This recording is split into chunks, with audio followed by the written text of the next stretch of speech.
Assalamu alaikum, my dear students. I hope you all are fine. Today we are going to start our chapter number 5 of hospital pharmacy, that is distribution and control of hospital medicines. इस chapter से basically आपके दो तरह के long questions निकल सकते हैं।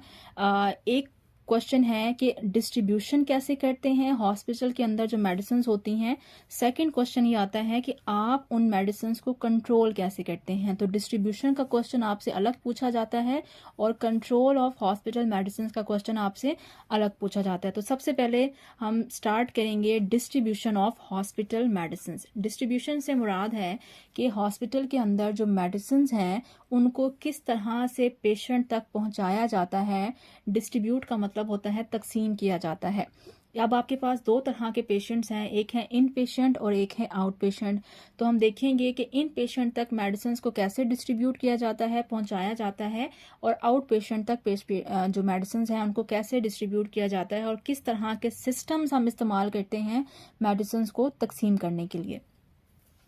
अगर हम डिस्ट्रीब्यूशन की बात करें तो ड्रग डिस्ट्रीब्यूशन के लिए आप 4 तरह के सिस्टम्स को इस्तेमाल करते हैं। ये आपसे एमसीक्यू में पूछे जा सकते हैं। आपके पास जो पहला सिस्टम होता है वो है individual prescription order system. Second आपके पास होता है complete floor stock system. Third आपके पास आता है इन दोनों का कॉम्बिनेशन, और फोर्थ आपके पास आता है यूनिट डोज मेथड। अब हम एक एक करके इन चारों मेथड्स को शॉर्ट फॉर्म में डिस्कस करेंगे। सबसे पहले हम बात करते हैं पहला सिस्टम जो कि है इंडिविजुअल प्रिस्क्रिप्शन ऑर्डर सिस्टम। आपको नाम बता रहा है कि इंडिविजुअल का मतलब है एक एक पर्सन, प्रिस्क्रिप्शन का मतलब है कि आपके पास जो नुस्खा आता है, जो पर्ची आती है।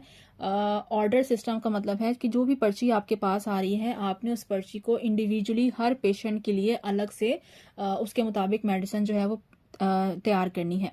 तो ये जो सिस्टम होता है ये नॉर्मली जो छोटे हॉस्पिटल्स होते हैं या क्लिनिक्स होते हैं वहाँ पे इस्तेमाल किया जाता है। उसमें क्या होता है कि आप डॉक्टर के पास जाते हैं, डॉक्टर आपको चेक करता है, आपको प्रिस्क्रिप्शन लिख के देता है, और आप प्रिस्क्रिप्शन लेके किसी उसकी जो फार्मेसी है वहाँ पे जाते हैं और आपको इंडिविजुअली आपकी रिक्वायरमेंट के मुताबिक जो मेडिसिन है वो निकाल के दे दी जाती हैं। This is called individual prescription order system. ये जो सिस्टम होता है ये मोस्टली हम आउट पेशेंट्स के लिए इस्तेमाल करते हैं। इस सिस्टम को हम स्मॉल या प्राइवेट हॉस्पिटल्स के अंदर इस्तेमाल करते हैं। It is use due to lack of man power, क्योंकि हमारे पास काम करने वाले लोगों की तादाद कम होती है, इसलिए हम इसको उन जगहों पे इस्तेमाल करते हैं जहाँ पे हमारे पास बहुत ज़्यादा अमला मौजूद नहीं होता। इसमें हम एक एक पेशेंट को इंडिविजुअली उसकी ज़रूरत के मुताबिक खुद मेडिसिन जो है वो उठा के देते हैं। इसके एडवांटेजेस क्या होते हैं, हम सारे सिस्टम्स को डिफाइन करेंगे और उनके एडवांटेजेस पढ़ेंगे। इसका एडवांटेज ये होता है कि आप जब डॉक्टर के पास जाते हैं तो आप डॉक्टर के साथ भी डायरेक्ट कांटेक्ट में आते हैं, और क्योंकि आप अपनी मेडिसिन लेने भी खुद फार्मासिस्ट के पास जाते हैं तो आप फार्मासिस्ट के साथ भी डायरेक्ट कांटेक्ट में आते हैं, और आपकी कोई भी क्यूरीज हैं, कोई भी क्वेश्चंस हैं तो आप दोनों से पूछ सकते हैं। Pharmacist can directly review the prescription. अब जब आप नुस्खा लेके फार्मेसी पे जाते हैं तो फार्मासिस्ट आपकी प्रिस्क्रिप्शन को पढ़ सकता है। अगर उसे लगता है कि इसके अंदर कोई चेंजेस करने की ज़रूरत है या डॉक्टर ने कोई ऐसी मेडिसिन लिख दी है जो कि ड्रग ड्रग इंट्रैक्शन हो सकता है, या कोई भी 2 एंटीबायोटिक्स आपको लिख दी हैं अपने फ़ायदे के लिए, अपने बेनिफिट्स लेने के लिए डॉक्टर ने 2 मेडिसिन या 2 एंटीबायोटिक्स आपको लिख दी हैं और उसकी ज़रूरत नहीं है, तो फार्मासिस्ट आपको आपकी काउंसलिंग कर सकता है, आपको समझा सकता है, या आपको कह सकता है कि डॉक्टर ने ये दवाई ज़्यादा डोज में आपको लिख दी है, आप डॉक्टर के पास दोबारा जाएं और उस हवाले से डॉक्टर से बात करें। तो उससे ये होता है कि मेडिकेशन एरर के चांसेस आपके पास कम हो जाते हैं, क्योंकि आप फार्मासिस्ट के साथ खुद डायरेक्टली डील कर रहे होते हैं। लास्ट आता है कि आपके पास गुड इन्वेंट्री कंट्रोल होता है। इन्वेंट्री क्या चीज़ होती है? इन्वेंट्री होता है कि जो जो सामान आपके पास फार्मेसी के अंदर मौजूद है, जो जो ड्रग्स मौजूद हैं, उसको आप इन्वेंट्री कहते हैं या स्टॉक कहते हैं। अब क्योंकि एक ही बंदा तमाम चीज़ों को देख रहा होता है तो उसमें 2 नंबरी के चांसेस या उसके अंदर फ्रॉड के चांसेस कम होते हैं। ज़ाहिर है सबको पता होगा कि जिसकी फार्मेसी है वही चीज़ों को देख रहा है, वही मेडिसिन को निकाल के भी दे रहा है, वही बिलिंग भी कर रहा है, तो उससे आपकी इन्वेंट्री कंट्रोल में रहती है, आपको नुकसान नहीं होता, आप घाटे में नहीं जाते। सेकंड जो आपके पास आता है वो है complete floor stock system. Complete का मतलब होता है तमाम, फ्लोर का मतलब होता है फ्लोर को आप समझ लें कोई भी ज़मीन या जगह। स्टॉक का मतलब है मेडिसिन, सिस्टम का मतलब है सिस्टम, एक ऐसा सिस्टम जिसमें आपके पास एक ही जगह के ऊपर सारी मेडिसिन, हर तरह की मेडिसिन अवेलेबल होती हैं और आप हर तरह के पेशेंट को वहाँ से मेडिसिन उठा के दे सकते हैं। This is called complete floor stock system, यानी कि बनी बनाई मेडिसिन आपने एक ही जगह से आपको मिल जाती हैं, उसको कंप्लीट फ्लोर स्टॉक सिस्टम कहते हैं। अक्सर आपने देखा होगा कि जो नर्सिंग स्टेशंस होते हैं हॉस्पिटल्स के अंदर, उनमें क्या होता है कि उन स्टेशंस में पेशेंट की ज़रूरत के मुताबिक जो जो मेडिसिन चाहिए होती हैं वो सारी की सारी रेडी हालत में उन स्टेशंस के ऊपर मौजूद होती हैं और जिस वक्त पेशेंट को ज़रूरत होती है वो मेडिसिन पेशेंट को लगा दी जाती है, तो उसको आप कहते हैं कंप्लीट फ्लोर स्टॉक सिस्टम।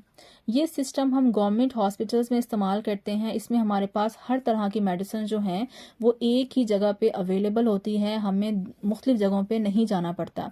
जबकि फार्मेसी पे समटाइम्स ऐसा होता है कि कोई दवाई आपको मिलती है, कोई दवाई आपको नहीं मिलती, या किसी डॉक्टर की क्लिनिक पे कोई दवाई आपको मिलती है, कोई दवाई आपको नहीं मिलती। ठीक है, इस सिस्टम में क्या होता है, सारी दवाइयाँ जो कि प्रिस्क्रिप्शन पे मेंशन है वो आपको उसी जगह से मिल जाती हैं। It is use due to high man power. अब जाहिर है इतना बड़ा हॉस्पिटल है और आपने मुख्तलिफ तरह के लोगों को सर्व करना है, तो आपके पास प्रॉपर नर्सें होनी चाहिए जो हर पेशेंट को डील करें, प्लस आपके पास प्रॉपर फार्मासिस्ट होने चाहिए जो कि पेशेंट के मुताबिक मेडिसिन को तैयार करके दें। साथ में आपके पास वो अमला भी होना चाहिए जो कि नर्सिंग स्टेशन से दवाइयों को उठाए और फार्मासिस्ट के पास लेके जाए, फार्मासिस्ट से दवाइयों को उठाए नर्सिंग स्टेशन के पास लेकर आए। तो इसके लिए आपको लोग ज़्यादा चाहिए होते हैं, जबकि इसमें क्या था, एक ही बंदा सारे काम कर रहा था और पेशेंट खुद जाके फार्मासिस्ट से अपनी दवाई बनवा रहा था। इसमें पेशेंट को फार्मासिस्ट तक जाने की ज़रूरत नहीं होती। ये मोस्टली जो सिस्टम है वो इन पेशेंट के लिए यूज़ किया जाता है, ये जो सिस्टम है वो आउट पेशेंट के लिए यूज़ किया जाता है। नर्सिंग स्टेशन के अंदर तमाम मेडिसिन आपके पास मौजूद होती हैं और वही नर्सें जो हैं वो पेशेंट को खुद मेडिसिन लगाती हैं। इसमें फार्मासिस्ट का पेशेंट के साथ डायरेक्ट कांटेक्ट नहीं होता। इसका एडवांटेज होता है कि पेशेंट जो है वो जितनी भी मेडिसिन इस्तेमाल करता है वो सारी की सारी नर्स की सुपरविजन के अंदर करता है, अपनी मर्जी से मेडिसिन इस्तेमाल नहीं करता, इसलिए गलती के चांसेस कम हो जाते हैं। It reduces patient effort. अब इसमें पेशेंट को कुछ भी नहीं करना होता, ना तो उसे प्रिस्क्रिप्शन लेके या मेडिकेशन प्रोफाइल लेके हॉस्पिटल फार्मासिस्ट के पास जाना पड़ता है, ना ही उसको फार्मेसी की लाइन में लगना पड़ता है, उसे हर चीज़ उसके बेड के ऊपर मिल जाती है। ठीक है जी। तीसरा जो सिस्टम होता है वो इन दोनों का कॉम्बिनेशन होता है।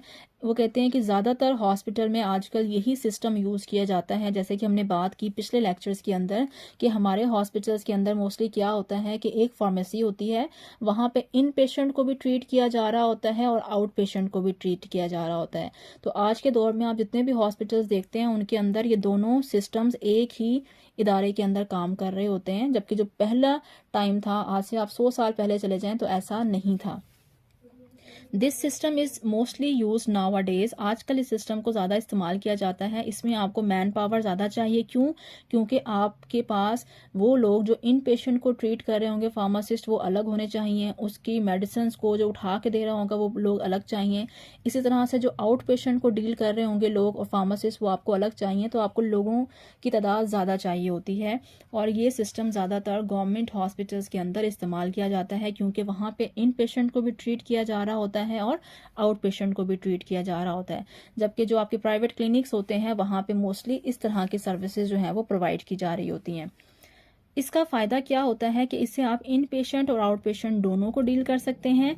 ये जो है वो पेशेंट के लिए ज़्यादा बेनिफिशियल होता है क्योंकि उसको हर तरह की मेडिसिन वहीं से मिल जाती है और एमरजेंसी कंडीशन में ये सिस्टम ज़्यादा बेनिफिशियल है क्योंकि पेशेंट को भाग दौड़ नहीं करनी पड़ती, उसको हर चीज़ वहीं पे मिल जाती है। लास्ट जो हमारे पास सिस्टम आता है वो है यूनिट डोज मेथड और ये एमसीक्यू पॉइंट ऑफ व्यू से बहुत इंपॉर्टेंट है। यूनिट का मतलब होता है सिंगल, ठीक है। डोज का मतलब होता है दवाई की मिकदार, मेथड का मतलब है तरीका। एक ऐसा मेथड जिसमें आप पेशेंट को सिंगल डोज अलग अलग बना के देते हैं उस मेथड को आप कहते हैं यूनिट डोज मेथड। ठीक है। अब समटाइम्स क्या होता है कि कुछ पेशेंट्स होते हैं जिनकी किडनी ख़राब होती है या जिनका लीवर ख़राब होता है, उनके लिए हमें क्या करना पड़ता है, उनके लिए हम बनी बनाई दवाई इस्तेमाल नहीं कर सकते, बल्कि हमें उन पेशेंट की ज़रूरत के मुताबिक दवाई की डोज को कम या ज़्यादा करना पड़ता है। हम क्या करते हैं, पेशेंट को अलग अलग पर्ची में या अलग अलग कंटेनर के अंदर एक एक वक्त की दवाई अलग अलग डाल के दे देते हैं। That is called unit dose method. इसमें आप पेशेंट को अगर सिरप देना चाहते हैं तो एक बड़ा सिरप का कंटेनर नहीं देते। क्यों? क्योंकि उस सिरप के अंदर एक वक्त की दवाई नहीं होती, बल्कि बहुत ज़्यादा वक्तों की दवाई उसके अंदर मौजूद होती है। इस केस में हमने क्या करना है, हमने पेशेंट को हर टाइम की सुबह की दवाई के लिए अलग कंटेनर देना है, सेकंड टाइम की दवाई के लिए अलग कंटेनर या अलग पैकिंग में दवाई देनी है, और जो थर्ड टाइम की दवाई है उसके लिए हमने उसको अलग पैकिंग में दवाई बना के देनी है। This is called unit dose method. ठीक है। तो हम यूनिट का मतलब होता है सिंगल, एक वक्त की दवाई के लिए आपने उसको अलग पैकिंग या अलग जो है वो कंटेनर बना के देना होता है। This is called unit dose method. This method provides drug for one dose application. आपने जितनी भी उस कंटेनर के अंदर या उस पैकेट के अंदर दवाई मौजूद है उसको एक ही वक्त में एक ही टाइम में खाना है, दूसरे टाइम के लिए तीसरे टाइम के लिए आपने उसको नहीं बचाना। जबकि जो बाकी मेडिसिन होती हैं उसमें ऐसा नहीं होता, उसमें आपको जो सिरप या इस तरह के इंजेक्शन दिए जाते हैं उनको आप एक दफ़ा भी लगा सकते हैं, सुबह भी खा सकते हैं, शाम भी खा सकते हैं, दोपहर में भी खा सकते हैं। जबकि यूनिट डोज में आपने उस सारी दवाई को एक ही वक्त में इस्तेमाल करना होता है। These medications are packaged, handled and administration as a single dose form. तो हमने उनको पैक इस तरह से करना होता है, हैंडल इस तरह से करना होता है और पेशेंट की बॉडी में दाखिल इस तरह करना होता है कि सारी की सारी दवाई एक ही वक्त में पेशेंट की बॉडी के अंदर दाखिल होनी होती है। इसका फ़ायदा ये होता है कि पेशेंट को प्रॉपर डोज जाती है। जबकि अगर मैं आपसे कहूँ कि ये सिरप है और आपने इसका एक चम्मच सुबह, एक चम्मच दोपहर और एक चम्मच शाम में इस्तेमाल करना है, तो उससे गलती ये हो सकती है कि कुछ लोग टीस्पून इस्तेमाल कर लेते हैं, कुछ लोग टेबल स्पून इस्तेमाल कर लेते हैं। हमारे पास चम्मच के मुख्तलिफ साइज़ घरों में अवेलेबल होते हैं, तो कुछ लोग छोटा चम्मच में मेडिसिन खाते हैं, कुछ बड़े में खा लेते हैं, तो उससे गलत मेडिसिन पेशेंट की बॉडी में जाती है। उसके बरक्स अगर मैं अपने मुताबिक एज अ फार्मासिस्ट मैं हर डोज को 5-5 ml करके अलग अलग कंटेनर में पेस्ट कर दूँ और मैं कहूँ कि आपने सुबह में ये कंटेनर खाना है, शाम में ये, रात में ये, तो उससे क्या होगा कि एग्जैक्ट डोज पेशेंट की बॉडी में जाएगी, तो प्रॉपर डोज पेशेंट लेगा, मेडिकेशन एरर के चांसेस कम हो जाएंगे, पेशेंट की एफर्ट कम हो जाएगी, उसको चम्मच नहीं ढूंढना पड़ेगा, उसको ये नहीं सोचना पड़ेगा कि ये चम्मच खाना है, छोटा चम्मच खाना है या बड़ा चम्मच खाना है। ठीक है। और इससे क्या होता है कि नर्स जो है वो पेशेंट को ज़्यादा अच्छी केयर प्रोवाइड कर सकती है। अगर नर्स ये काम कर रही है तो ज़्यादा अच्छी केयर प्रोवाइड होगी। इवन पेशेंट भी अगर खुद यूनिट डोज खा रहा है तो एग्जैक्ट डोज उसकी बॉडी के अंदर जो है वो जा रही है। सेकेंड क्वेश्चन जो इस चैप्टर से निकल सकता है वो है कंट्रोल ऑफ हॉस्पिटल मेडिसिन। तो इस चैप्टर से आपके पास 2 सवाल आते हैं। पहला सवाल आपके पास ज़्यादा इंपॉर्टेंट है, that is distribution, but control के बारे में भी पूछा जा सकता है कि जो हॉस्पिटल के अंदर आप मेडिसिन बना रहे हैं उन मेडिसिन को कैसे कंट्रोल करना है। कंट्रोल से मुराद है कि आपको पता होना चाहिए कि जो मेडिसिन आप एज अ फार्मासिस्ट परचेज कर रहे हैं हॉस्पिटल के लिए, क्या वो मेडिसिन सही तरीके से इस्तेमाल में आ भी रही हैं या वो मेडिसिन चोरी हो रही हैं या उन मेडिसिन को ज़ाया किया जा रहा है या लोग उस मेडिसिन को बाहर जाके सेल कर रहे हैं। तो इन मेडिसिन को ठीक तरह से कंट्रोल करना भी एज अ फार्मासिस्ट आपकी जिम्मेदारी होती है। अब वो कहते हैं कि अगर आपने मेडिसिन को हॉस्पिटल के अंदर कंट्रोल करना है तो आपको कुछ रूल्स एंड रेगुलेशंस पे अमल करना पड़ेगा। आपको सबसे पहले पॉलिसीज़ बनानी पड़ेंगी। वो पॉलिसीज़ क्या होती हैं, उस पॉलिसीज़ में आपने रूल्स एंड रेगुलेशंस बनाने होते हैं और उसमें आपने तमाम मेडिकल स्टाफ को बताना होता है कि ये हॉस्पिटल की पॉलिसीज़ हैं, इसके मुताबिक वार्ड के अंदर इतनी मेडिसिन जाएंगी और जो भी उन मेडिसिन को इस्तेमाल करेगा वो प्रॉपर रिकॉर्ड या प्रॉपर मेडिकेशन प्रोफाइल फार्मासिस्ट के पास देके जाएगा ताकि हमें पता हो कि हमारे हॉस्पिटल के किस वार्ड के अंदर कितनी मेडिसिन जो हैं वो जा रही हैं। तो पहला स्टेप है हॉस्पिटल की पॉलिसीज़ बनाना। Hospital policies help in proper control of medicine in the wards and the pharmacy. इससे आप अपने वार्ड्स और फार्मेसी के अंदर मेडिसिन को कंट्रोल कर सकते हैं। ना तो आपके वार्ड से दवाइयाँ चोरी होंगी, ना ही आपकी फार्मेसी के अंदर से दवाइयाँ चोरी होंगी। All staff member should know about the hospital pharmacy. सबको पता होना चाहिए कि अगर किसी ने रूल्स की खिलाफ वर्जी की तो उस पर इतना जुर्माना हो सकता है, उसका जो मेडिकल लाइसेंस है वो कैंसिल हो सकता है या उसको इतने साल की सज़ा हो सकती है। फिर है कि आपने लॉज एंड रेगुलेशंस बनाने, ये बात मैं पहले बता चुकी हूँ। लॉज एंड रेगुलेशन से मुराद है कि सज़ाएं होनी चाहिए कि अगर कोई 2 नंबरी करेगा तो उस पर ये कानून अप्लाई होता है, उस पर ये शिक अप्लाई होती है, ताकि लोगों में डर डेवलप हो और वो मेडिसिन को ठीक तरह से इस्तेमाल करें और गलती करते हुए या मेडिसिन को चोरी करते हुए वो थोड़ा सा सोचें। तीसरा सबसे इम्पॉर्टेंट चीज़ है रिकॉर्ड रखें।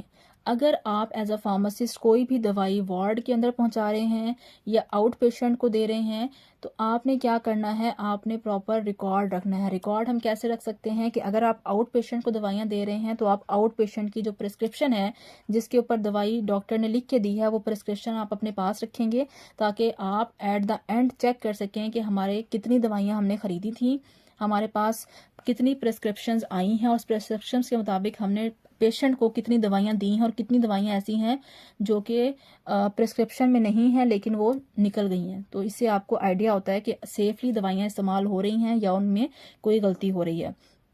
इसके अलावा जो आपके पास इन पेशेंट्स होते हैं, जब वो पेशेंट हॉस्पिटल के अंदर एडमिट होते हैं, अब अगर वो पेशेंट ठीक होकर घर चले जाते हैं तो भी आपने उनकी मेडिकेशन प्रोफाइल उठा के आपने फार्मेसी में सबमिट रखनी है।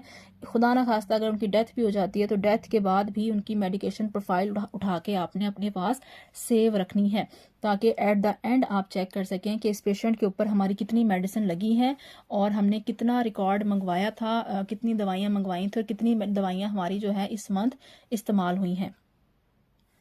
सो आपने कितने टाइम के लिए वो रिकॉर्ड अपने पास रखना है। ये मुख्तलिफ हॉस्पिटल्स के अंदर मुख्तलिफ रूल्स होते हैं। कुछ में होता है कि आपने 1 साल तक पेशेंट का रिकॉर्ड अपने पास रखना है, कुछ में होता है 2 साल के लिए, कुछ में होता है 5 साल के लिए। जो पेशेंट की प्रोफाइल्स हैं वो आपने अपने पास रखनी है। तो आप जिस हॉस्पिटल में काम कर रहे हैं उसके अकॉर्डिंग आप पेशेंट के जो भी रिकॉर्ड होता है दवाइयों का वो अपने पास सेव रखते हैं, पेशेंट को वो नहीं देते। Record keeping help to control drug within the hospital. तो रिकॉर्ड रखने से आपको पता चल जाता है कि आपके पास कितनी दवाइयाँ सही तरीके से इस्तेमाल हो रही हैं। और फोर्थ आपके पास आता है इन्वेंट्री कंट्रोल। इन्वेंट्री कंट्रोल से मुराद है कि आपके पास जितना स्टॉक मौजूद है मेडिसिन का उनकी आपके पास प्रॉपर लिस्ट होनी चाहिए। आपको पता होना चाहिए मैंने इतनी पैनाडोल मंगाई हैं, इतनी मैंने पेन किलर्स मंगाई हैं, इतनी मैंने एंटीबायोटिक्स मंगाई हैं और हॉस्पिटल के अंदर या मुख्तलिफ वार्ड्स के अंदर एक मंथ में इतनी इतनी दवाइयों की रिक्वायरमेंट होती है। उसके बाद आपने जो आपके पास स्टॉक मौजूद है फार्मेसी के अंदर आपने उसको भी प्रॉपरली स्टोर करना है, उसको प्रॉपर लाइट में रखना है, उसको प्रॉपर टेम्परेचर देना है, सफाई का प्रॉपर इंतज़ाम रखना है, हवा का प्रॉपर इंतज़ाम रखना है, लेबलिंग प्रॉपर रखनी है।